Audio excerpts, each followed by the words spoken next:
So we start over here at the label maker, which is pretty routine and basic, just a label maker, but use it to make some pretty nice decals. Use some finished ones for a buddy of mine's booster I'm working on. I had to make a second version because I like those ones better than the first ones I did of it. I'll be getting ready to put those on for another day. But it's pretty simple. You just type in whatever you want, letter or numbers, like a keyboard on a computer.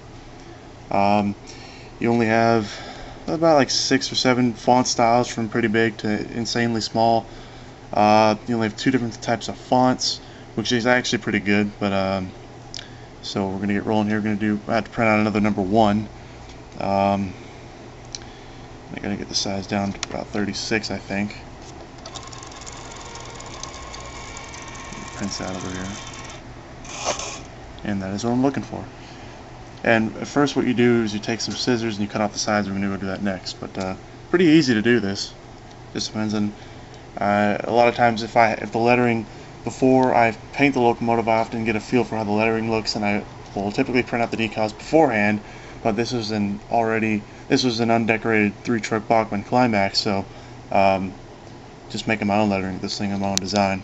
On to the next thing. Now we're here on the bench, and here's my 3-truck Climax number 1. I can flip it over to the other side because I already lettered the engineer's side with numbered the engineer's side. That's that's the finished product. It starts off like this, and this is the finished product. Looks pretty good.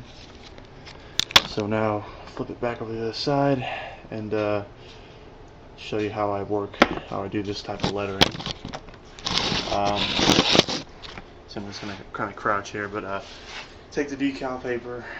It's like a tape, more or less. You just got to peel back the first surface of it, and then it gets you to the sticky portion. You place it wherever. You want to kind of get a feel for it. I mean, you can kind of just place it and kind of see where you want it. Oftentimes what I do when I get a good location on the first one, I match the location on the other side so that they both look equal and perfect. So I'm just going to step back here and cut this.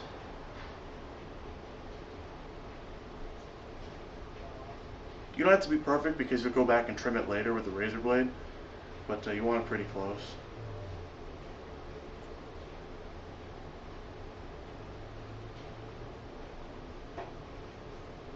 And you'll note that there's still some excess, and that's what I trim off using the razor blade.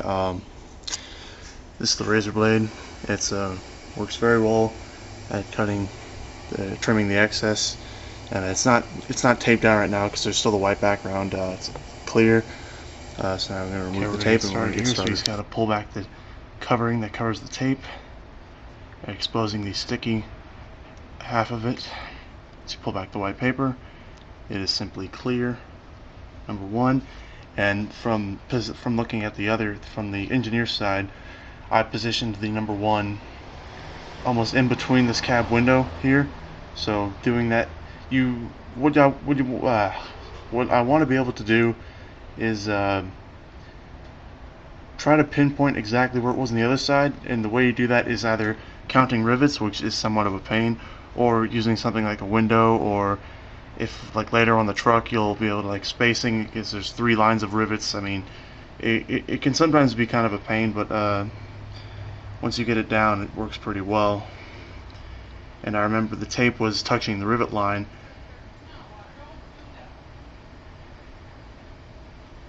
And one small adjustment.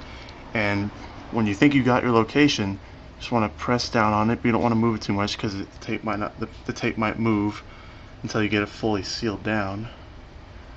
You notice how it's kind of moving. You can kind of adjust it a little bit before you seal it in place. Then when you think you got it, you just kind of rub down on it, and then you trim the excess, which is what we're going to do now.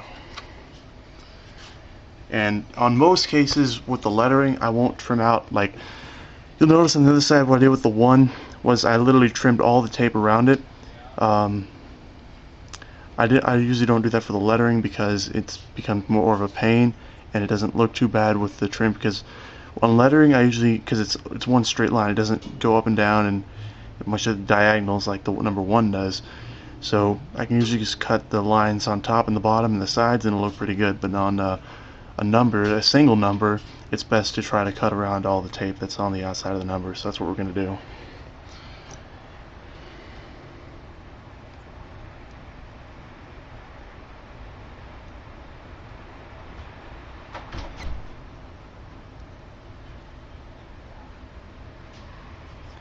I just took off the first portion at the top of the one.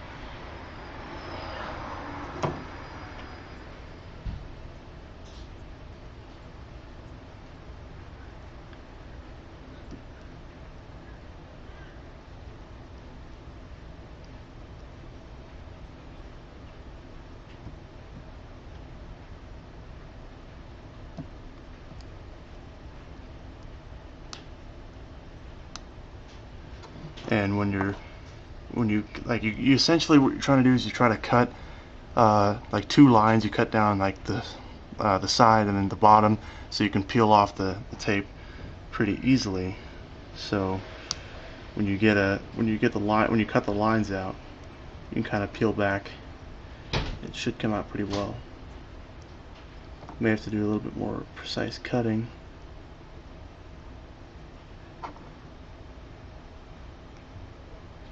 There we go. You can just kind of roll that back a little bit. I'm going to cut the bottom of it now.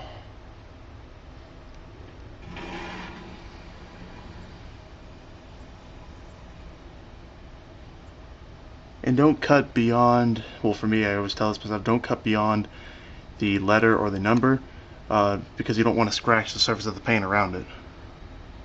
I mean, if you get a couple nicks, it's no big deal. You notice I just cut the bottom part off and some of the side.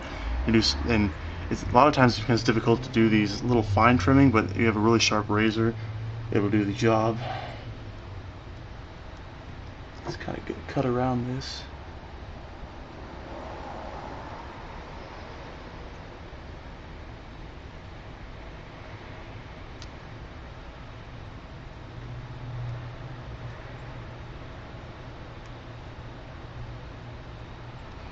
You may have to use a pair of pliers to pull off the little bits.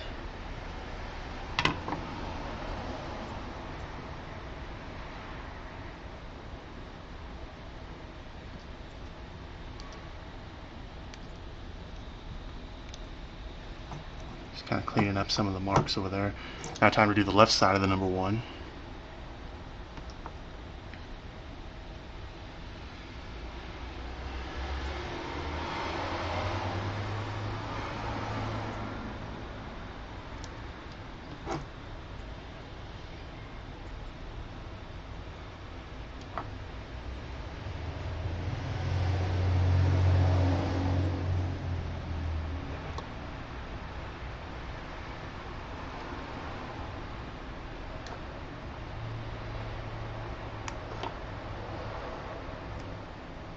And when you get it, you just try to lift up under it, just kind of pull it away, and voila, a good number one. You know, that's all there is to it. I mean, there's times where I messed up the first, well, sorry, I was going to do the number one on this side, but I messed the first one up. My first attempt on this side, I did mess up. So, I mean, it's not really a very hard thing to do for me anymore. Once I got it down, I've been doing this a lot now.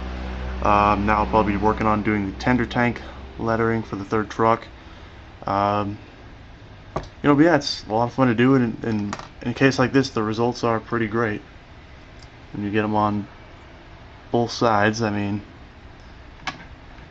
it's quite a fun project to do. And I guess I'll show you how I do the lettering. And let's get to it. And now we have the lettering of the Santa Clarita Valley Railroad, which is my private tourist railroad. Going to be doing the same techniques here, just to be a little bit more time consuming because you have more to trim and such. A couple different sections.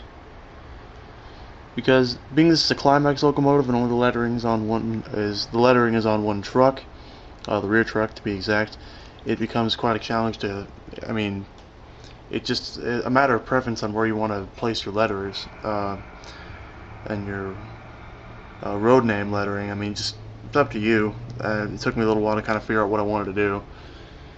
Okay, so we got the start, Santa Clarita. That's going to be on top of the tender tank. It's going to say Santa Clarita. I'm going to try to do this here. Okay. This may be a little bit tricky. This isn't like a big, I mean, even like a Montua 040 shifter where they have kind of a big tender and there's a lot of space to put, you know, in big lettering, Santa Clarita Valley Railroad. Unlike here where you're just kind of going along here. We'll see how I want to get this to work. I'm going to try to, the top of the letters on the top of the rivet, on the bottom of the rivet line, and you want to kind of make these things equal on both sides. So like I said, it becomes kind of a challenge here to match everything properly. You may have to do a little bit of adjusting.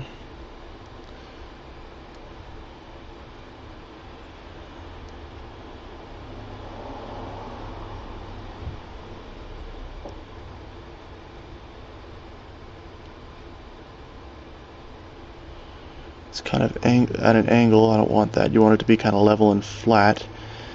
So let's kind of pick it up here and adjust it.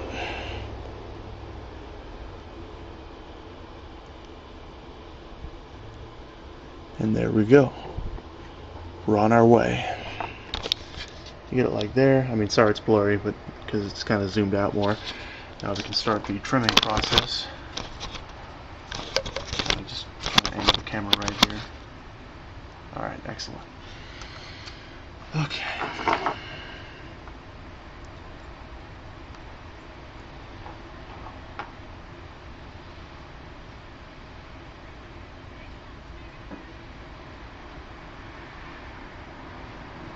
And to be honest, I don't think I've ever had a problem cutting in a straight line. I mean, see, it just comes off just like that when you get a perfect straight line. It looks great.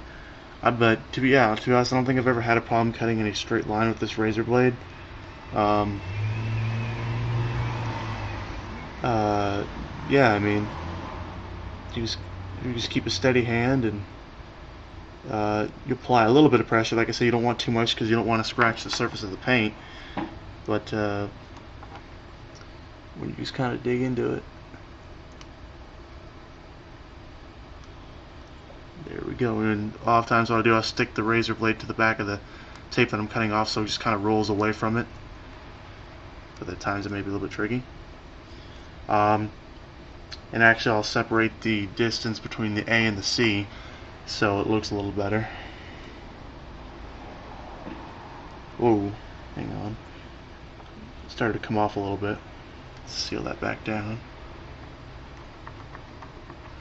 And when you get it on there pretty firm, it's not, you really don't have a whole lot of issues with it coming off. Yeah, so it's not a huge worry about that.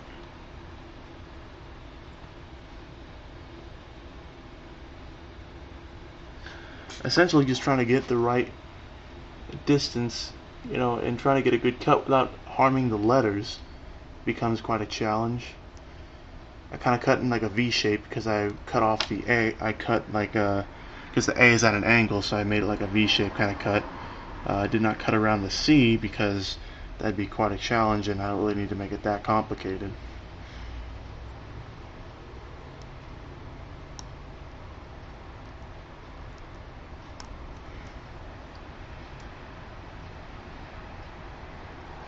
Oops.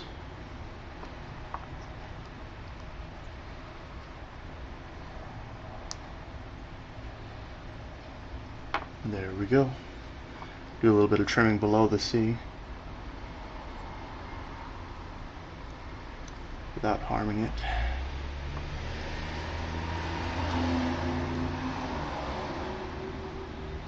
Oops.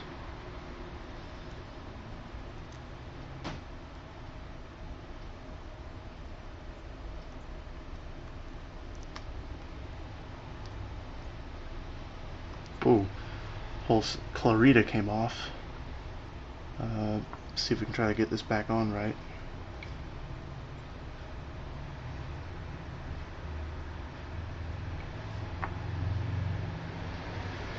I mean, this, if not, I can print out a new clarita. This usually doesn't happen a whole lot. But let's try to get it down first. Let's see if we can fix it.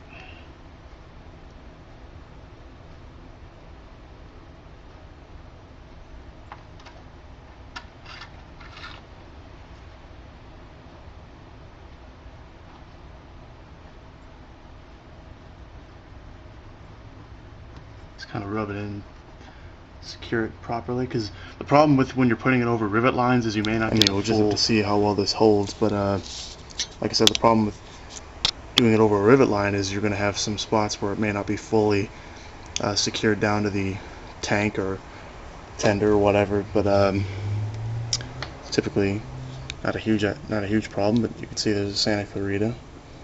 It's going to be Santa Clarita, then in the middle valley, then the bottom of that railroad. Yeah, and so essentially what we're going to be going for here is to get the valley in the kind of the middle of the Santa Clarita. So a little bit more positioning here. I actually think it'd be a lot smarter for me to trim before I put it down, because then if I start trimming, I may end up affecting the Santa Clarita lettering, and I don't want to do that after all that hard work.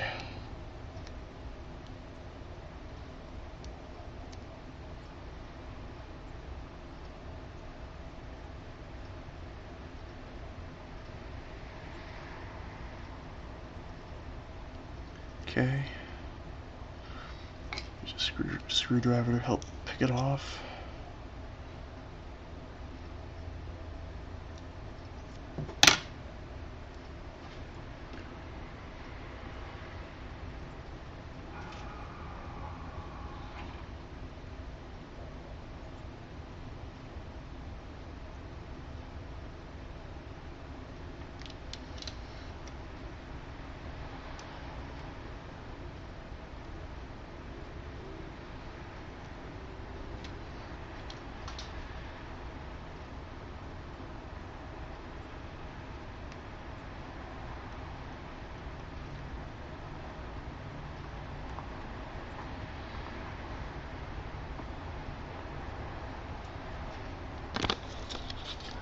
And that is the valley.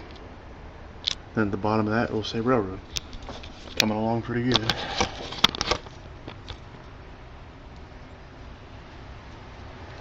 Okay. And what I did was I printed out railroad separately.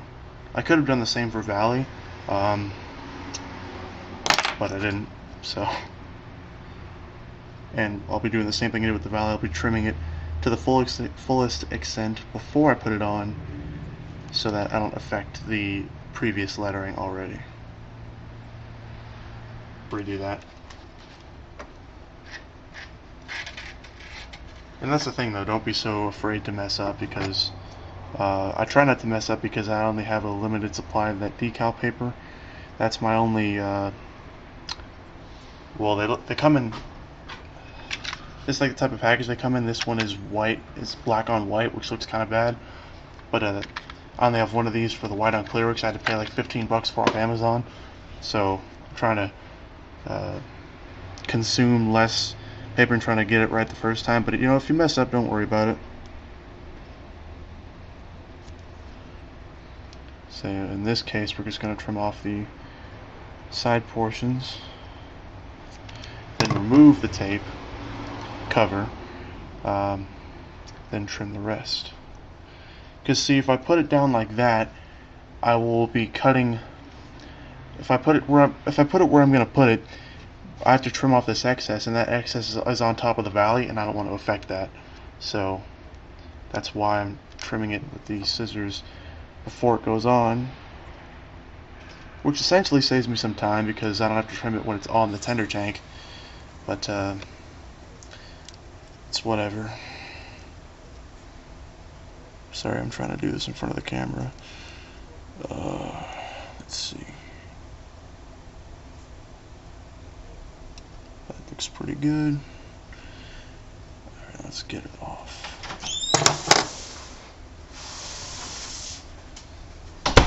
what you need.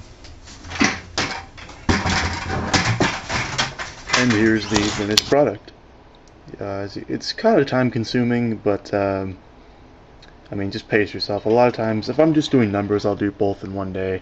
If it's lettering like this, I might do it in 2 days because at times it can get annoying, but I mean, it's worse when you're doing saddle tank locomotives because you have so many boiler appliances to kind of work your way around. I mean, on like a tender or tender tank, it's really simple. So, but that is the completed fireman side of the Santa Clarita Valley Road Climax #1. If you guys have any questions, or if you want to see me do any more steam locomotives, I really don't do diesels because I do have a couple diesels that I painted black that I may letter at some point, but like I'm just trying to do my favorite steam locomotives lettering before, you know, in case I run out, at least so I can have the favorites done first. Lettering the whole fleet and numbering, so just doing a little here, a little there. That is the tutorial for me on how I letter my locomotives and number. Thank you guys for watching. Like I said, if you have any questions, if you want to see me do any more steam locomotives, I got 040s, 060s, 280s, and everything in between. So, like I said, you want to see anything, just comment away, and I'll make a video of that. Alright, thank you guys very much for watching. This is the 66 Beetles and/or Hyde from the Seybold Locomotive Works.